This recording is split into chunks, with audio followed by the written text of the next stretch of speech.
되는데 그런 게 없어서 좀 재미없었을 거고요. 질문을 안 주시는데 다른 데서 질문 주신 거를 미리 한번 앞에 두 번째 시간이 끝났으니까 말씀드릴게요. 건설기계 대여업자가 고용 듣고 고용보험 보험 가입자인 경우가 있는지, 대여업자가 보험 가입자가 될 수 있는지, 계약은 대여 법인이 하고 소유 구성원이 노무 제공하는 경우 보험 가입자는 건설업체가 맞는지라고 했는데요. 이 부분은 아까도 말씀드리면서 제가 한 가지 빠뜨린 게 있는데, 일반 건설기계 대여업체, 그다음에 개별 건설기계 대여업체가 있을 때, 개별 건설기계 대여업체는 그 대여업체 대표가 1인이니까 법인 빼고요. 계약이 바로 그 당사자 1인이 되는데, 일반 건설기계 같은 경우는 이제 그 안에 연명 사업자들이 쭉 있다고 했잖아요. 그럼 실제로 건설업체하고 계약서를 쓸 때는 그 일반 대여업자로 계약서를 쓰는 게 아니라, 계약서는 건설기 임대차 계약은 연명 사업자하고 씁니다. 연명 사업자하고. 그렇기 때문에 건설기계 대여업자하고 계약을 맺는 건 아니고, 그 건설기계 대여업자 연명 사업자하고 건설업체가 계약을 맺는 거죠. 그러면 다시 한번 말씀드리지만 아주 단순하게 그 계약의 상대방이 누구야? 그럼 건설기계 대여하고는 그 외형의 틀이라고만 생각하시면 되고, 실질적으로는 그 노무제고 상대방이 받는 계약의 상대방이 있고, 이 계약의 상대방이 예를 들어서 하도급 업체면 원수급인 업체가 산재보험이 적용되는 거고, 고용보험의 경우에는 그 하수급인 업체가 고용보험이 적용되는, 이렇게 생각하시면 되겠고요. 공사 현장에서 지게차가 급히 필요해서 평소 알고 있는 건설기 임대회사 일하시는 지게차 섭외로 지게차가 공사 현장 일할 경우 누가 있나? 이것도 마찬가지입니다. 어쨌든 불렀는데 이때 실제 세금 계산서, 그러니까 노무 제공의 상대방이 되는 사람이 누구냐를 생각하시면 되는 거고, 고용보험에 있어서는요. 뭐 산재보험은 빠질 거 없이 건설공사 현장에 불렀다면 당연히 원청이 다 책임지는 구조가 되겠죠. 그 다음에 카고 크레인이 건설기에 포함되는지 여부도 질문 주시는데, 아까 이거는 충분히 답변이 됐을 것 같아요. 그 사진 머릿속에 한번 떠올려 보세요. 카고 크레인은 카고가 일종의 화물차를 일반적으로 표현하는 표현입니다. 카고. 그러니까 그 화물이잖아요. 카고라는 게. 그래서 그 화물차 위에 기중기를 실은 거. 그게 이제 카고 크레인이고, 이 경우는 일단 원칙적으로 건설기에 해당되지 않는데 우리가 건설기계 사업으로 포함하는 경우도 있다. 건설 현장에서 일부 상황에서 그렇게 이해하시면 되겠고요. 혹시 쉬는 시간 동안 서로 막 얘기를 하셨을 텐데 뭐 이거 물어봐 하신 거 있으세요 혹시?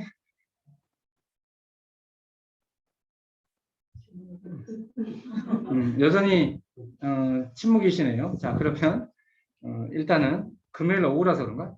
자, 마지막 건설기계 종사자에 대한 산재 특고 특례, 그 다음에 고용 노무제공자 특례에 대해서 보충 설명을 드릴게요. 이 내용은 지난번에 서울에서 일본에서 교육할 때 한 번쯤은 다 봤던 내용이긴 한데, 그래서 다시 한번 제가 다시 되짚고 가도록 하겠습니다.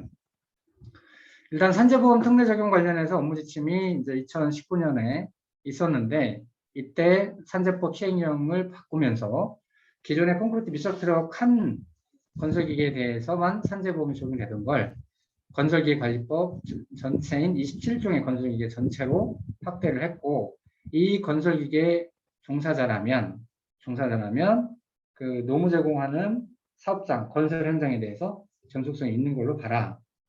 이렇게 그 당시 업무 지침이 내려왔고요. 그 다음에 가입자는 당연히 도급으로 봤으니 도급의 논리는 무조건 원수급인입니다.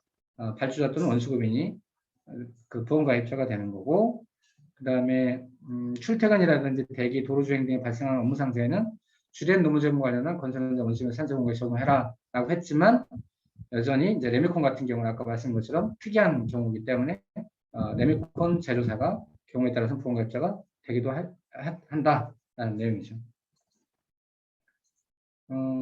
적용 예가 이제 레미콘에서 조금 있어서 계속 반복되지만 여러분들 머릿속에 좀 정리하기 위해서 다시 한번 얘기하자면, 발주자가 통상 원수급인에게 건설공사를 도급하고 이와 별도로 발주자 A가 레미콘 제조사 C에서 레미콘을 구매해서 건설 현장에 제공한 걸 산재보험 가입자. 아까 했던 사례네요. 제가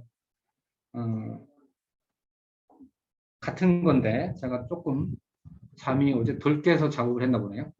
이때 다시 한번 보시면 레미콘 운반 타설 작업은 발주자와 레미콘 제조 간의 납품 계약에 따라 시행된 것이기 때문에 이 경우는 레미콘 기사의 산재보험 가입자는 레미콘 제조사다. 요거는 좀 도급으로 보지 않는다는 아주 예외적인 케이스입니다. 근데 실제로 이게 예외적인 게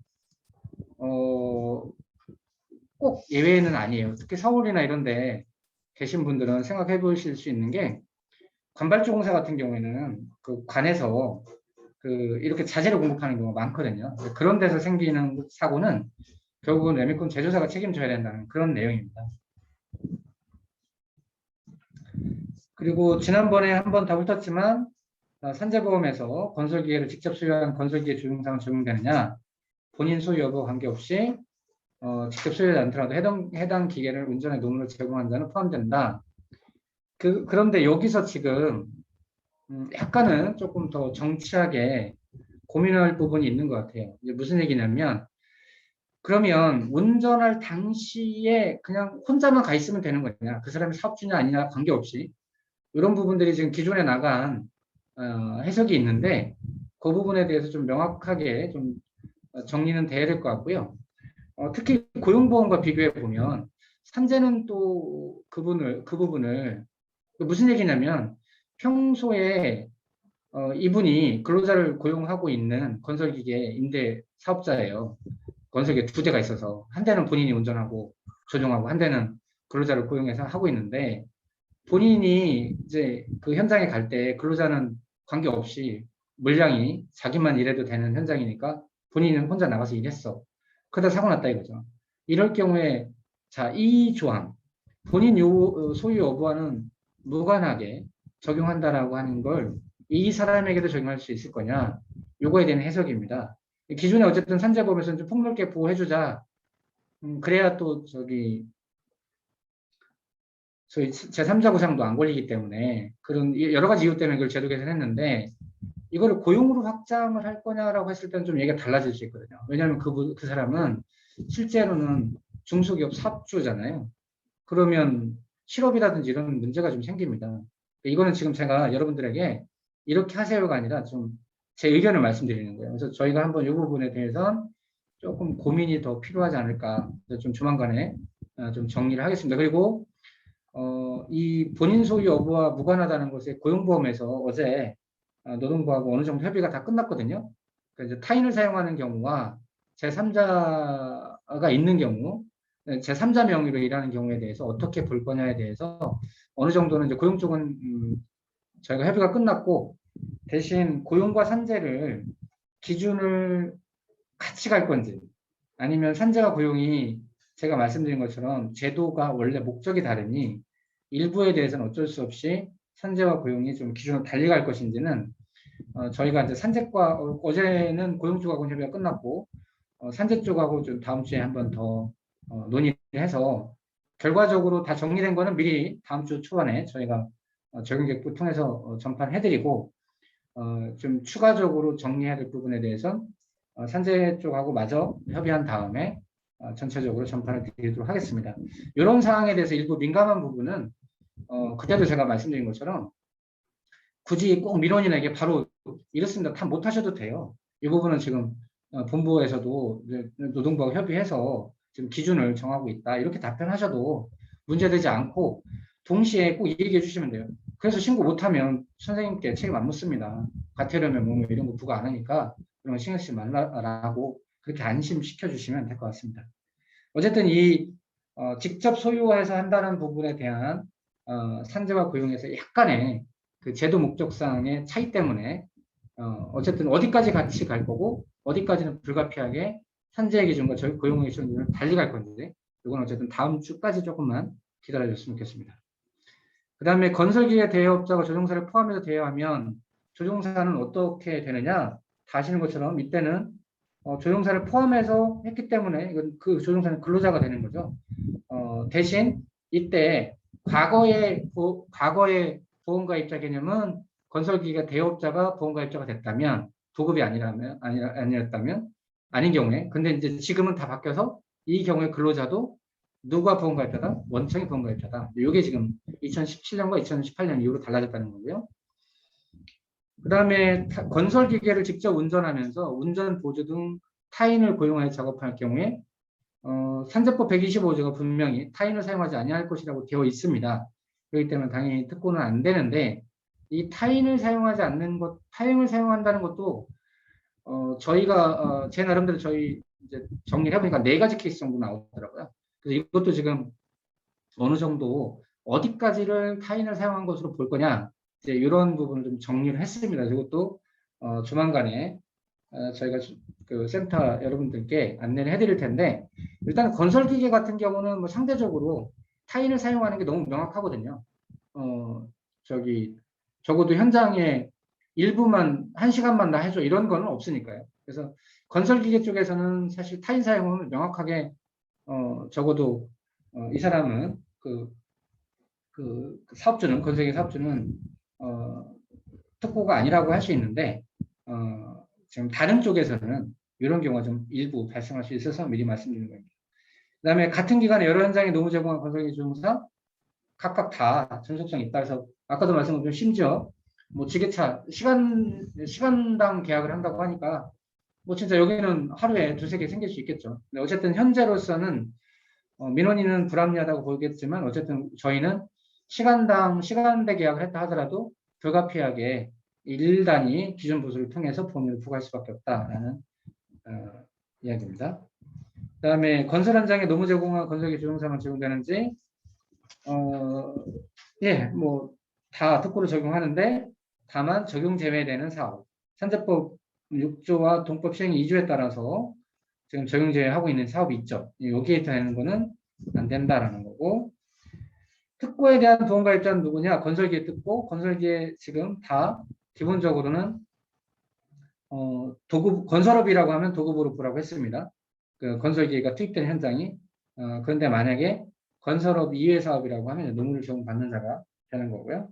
그다음에 레미콘 제조사와 전속계획을 체결한 레미콘 기사의 보험가입자는 아까도 말씀했죠. 현장으로 봐라. 근데 현장으로 보지 않는 경우가 2가지 경우가 있다. 즉 제조 현장 내에서 대기 중이나 어디로 가는지를 불분명한 경우에 발생한 재해, 그 다음에 그 자재 납품 계약으로 인해서 갈 때 이때는 예외적으로 레미콘 제조사가 보험가입자다라는 거고요.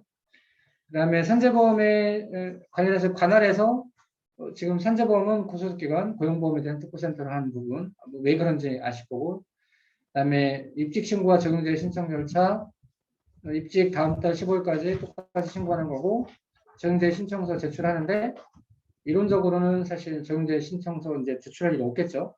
그다음에 건설기계 특고는 별도 이직 신고 필요 없는지 예, 이비직 신고서가 지금 현장별 일자별로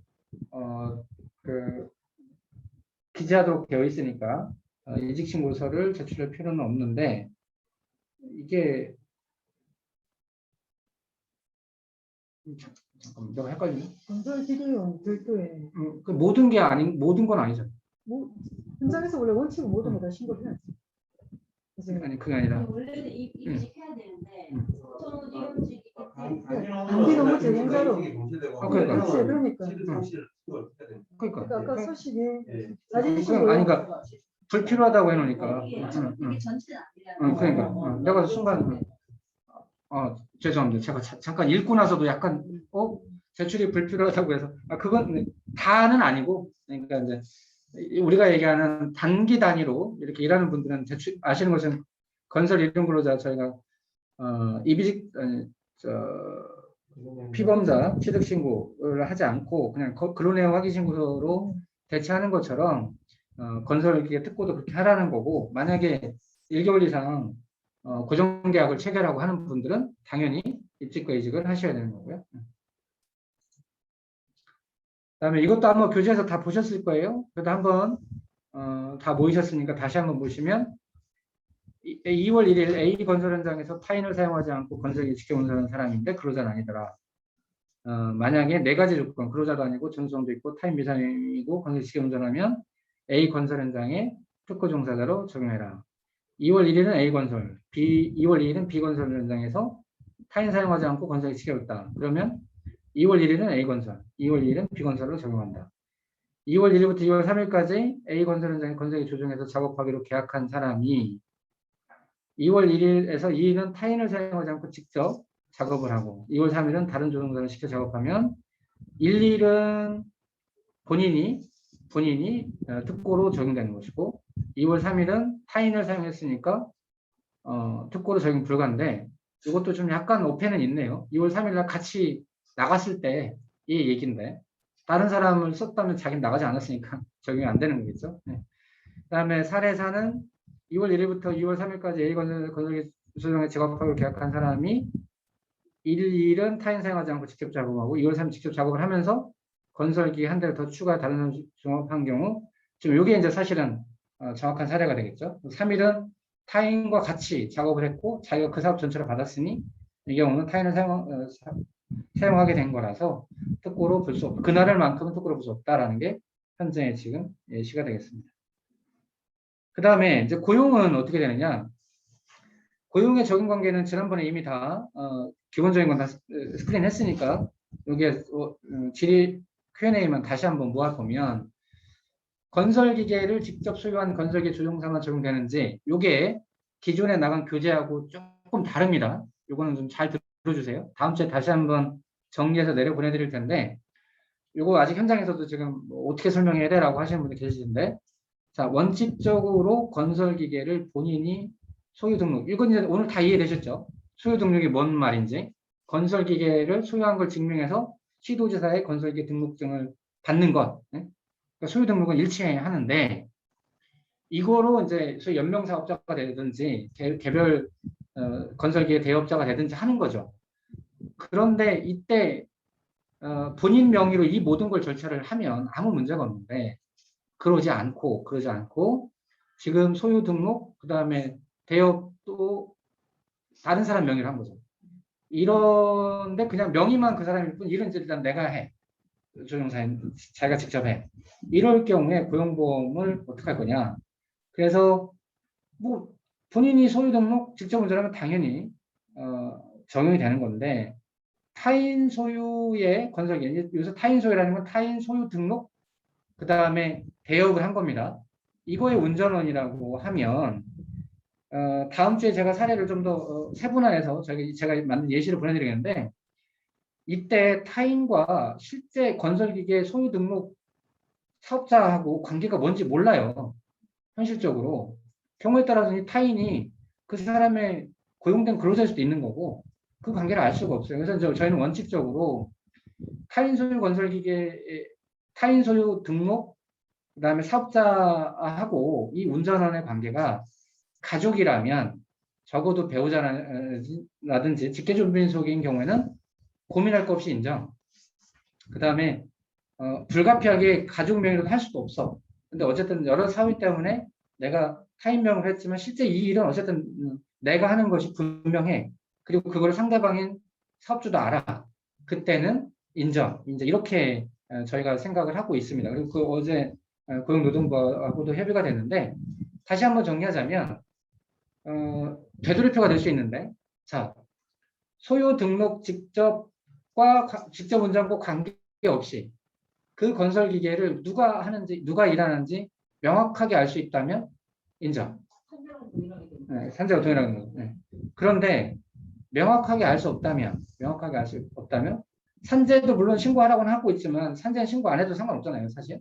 근데 고용을 어쨌든 우리가 신고하라고 하니 현장에서는 사업주들은 우리가 그거 어떻게 신고하라고 지금 이 문제 제기를 하는 거거든요. 그래서 일단은 그거를 모른다면 실제 아까도 말씀드린 것처럼 타인 소유일 때는 그 사람 둘만의 관계를 알 수가 없어요.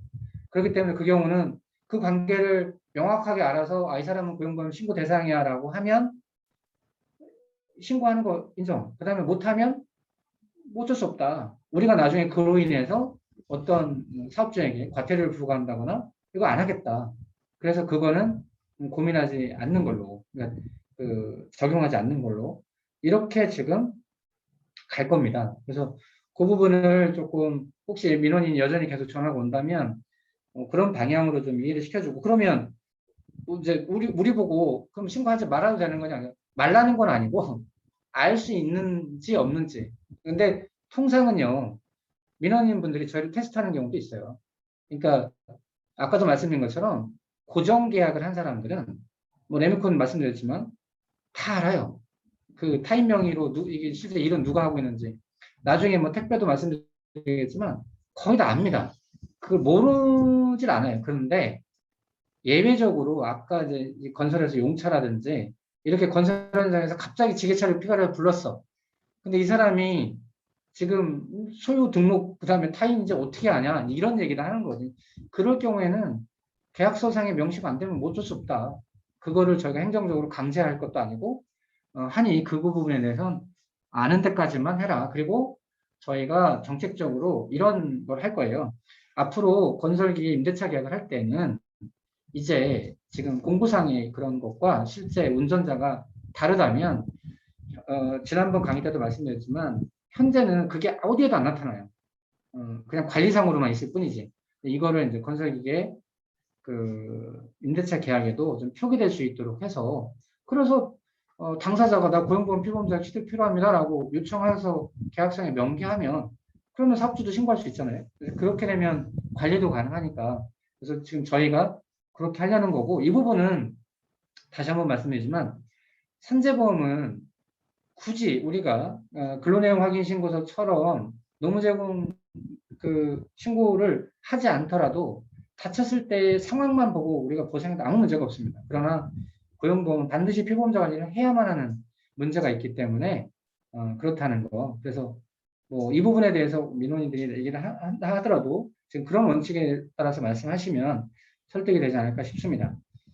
그 다음에 건기법 2조 4호에 건설기계 대업자가 조종사를 포함해 대여하면 그 건설기 조종사 특보에 해당되는지, 아까 산재보험과 동일한 질문이죠. 그러면 이거는 이제 근로자로 보고, 고용보험에서는 다시 한번 말씀드리지만 이때 보험가입자 누구다? 건설기계 대업자입니다. 산재보험은 지금 원청이 되는 거고. 그다음에 세 번째, 건설기계 직접 운전하면서 운전 보조 등 타인을 고용하고 함께 작업하는 특보에 해당하느냐, 뭐 산재도 마찬가지지만 타인을 사용하는 경우는 아니다라는 거고요.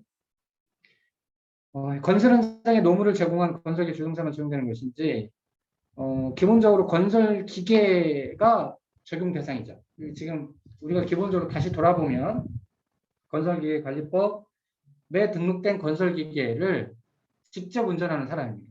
그렇기 때문에 건설기계가 일단은 건설기계관리법에 대한 등록된 건설기계에만 되면 일단은 기본적으로 건설기계 적용 노무 제공자 특보로 건설기를 적용할 수 있다. 그러니까 해당 사업을 따지진 않는다.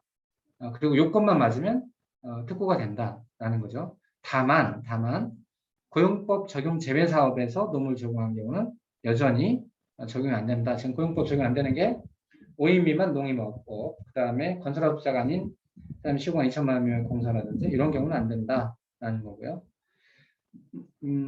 물론 이제 만약에 임의가입을 해당 사업이 했다고 하면 이제 되겠고요.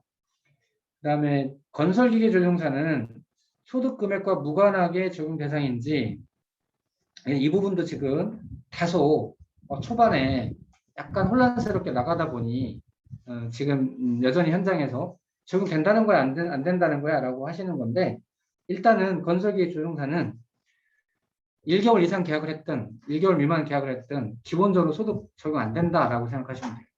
그래서 특고의 고용보험 적용 기준이 일반적인 특고의 적용 기준은 월보수액 80만 원 이상이냐에 따라서 적용하지만 단기 노무 제공의 경우에는 소득 기준이 적용 없고, 건설기계 조종사도 일단은 소득 기준을 적용하지 않는다. 이거는 지금 건설기계 조종사만이 아니라 화물차주도 마찬가지입니다. 화물차주는 대신 단기 노무 제공자는 없어요.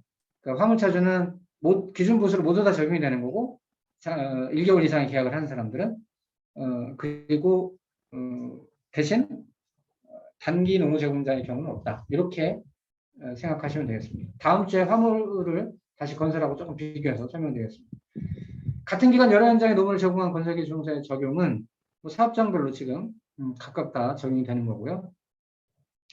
근데 만약에 아까 건설기계 중에 지게차 같이 하루에 3개 뛰면 피보험 기간이 하루밖에 안 돼서 예, 중복 적용은 되긴 되는데 피보험 기간에 저는 도움은 되지 않는 것 같아요. 그다음에 수차의 도급이 발생하고 있는 건설 현장에서 작업을 하는 건설기계 조종사의 고용보험 가입 사업주는 누구인지 이것도 역시 산재하고 헷갈리시면 안 됩니다. 그러니까 건설 현장에서 어떤 형태든 일하는 건설기계 조종사에 대한 산재보험의 가입자는 기본적으로 원수급인이다. 발주업종 원수급인이 원청이 된다. 근데 고용보험은 누구다? 계약 상대방. 그래서 고용보험에 관해서는 계약 상대방이 보험가입자다. 그럼 계약 상대방 어떻게 확인하느냐? 가장 좋은 방법, 이 사람들 다 세금계산서 끊어요. 그러니까 누가 세금계산서 끊어주나요? 라고 물어보시면 됩니다. 그래서 그 회사가, 질문하는 회사가, 민원인이 우리가 세금계산 안 끊어요? 그러면 해당 안 되는 거예요. 그 사업자는 보험가입자가 아닙니다. 적어도 고용보험에 있어서는. 그렇게 생각하시면 가장 간단하겠습니다. 자, 일단은 이상으로 뒤에는 서식인데 이거는 뭐 이미 교재에 나가 있는 거고 서식 관련해서는 지금 김명희 팀장님 뭐 하신 공지를 해야 돼? 저번에 공지를 했죠. 지금 서식 관련해서는 약간 좀 수정이 필요한 게 있는 것 같은데요. 본부에서 좀 이거는 좀 대응을 하고 있으니까 조금 기다려 주시면 될 것 같습니다. 이상으로 제가 일단 준비한 거는 다 말씀을 드렸고 혹시